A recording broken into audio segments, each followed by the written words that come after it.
Subconscious মাইন্ডের 5টা ল অর্থাৎ নিয়মের কথা জানবেন এখন, যেটা জানার পর আপনি আপনার সাবকনশিয়াস মাইন্ড নিয়ন্ত্রণ করতে পারবেন আর জীবনে সেটা করতে পারবেন যেটা আপনি করতে চান। আপনি জাস্ট 1 স্টেপ দূরে আছেন তার মধ্যে এই সুপার পাওয়ারটাকে জাগাতে। ল নাম্বার 1 হচ্ছে আমাদের সাবকনশিয়াস মাইন্ড সত্যি আর মিথ্যার মধ্যে পার্থক্য বোঝে না। এটা যখন আমি প্রথমবার জানি আমি বিশ্বাসই করতে পারি না, কিন্তু এটা সত্যি না মনে হলেও সত্যি যে আমাদের নিজেদেরই ব্রেন, যাকে আমরা ভাবি যে সব বুঝে সব জানে, আমরা যাই দেখছি যাই শুনছি, কিন্তু এটা সত্যি আর মিথ্যার মধ্যেও পার্থক্য করতে জানে না।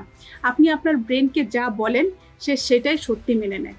ধরেন আপনি একটা ভয়ের সিনেমা দেখছেন, আপনি জানেন যে এটা আসল না, কিন্তু তবুও আপনার বুক ধুকধুক করে, কারণ আমাদের সাবকনশিয়াস মাইন্ড ভাবে এটা সত্যি ঘটছে। এই জিনিসটা আপনি ভালো কাজেও ব্যবহার করতে পারেন। ধরেন আপনার চাকরির ইন্টারভিউ আছে, আর আপনি যদি যথেষ্ট সময় পর্যন্ত মনে মনে ভাবেন যে আপনি খুব ভালো করবেন, তখন আপনার সাবকনশিয়াস মাইন্ড সত্যি ভেবে নেবে যে আপনি ভালো করছেন। এতে আপনার আত্মবিশ্বাস বাড়বে।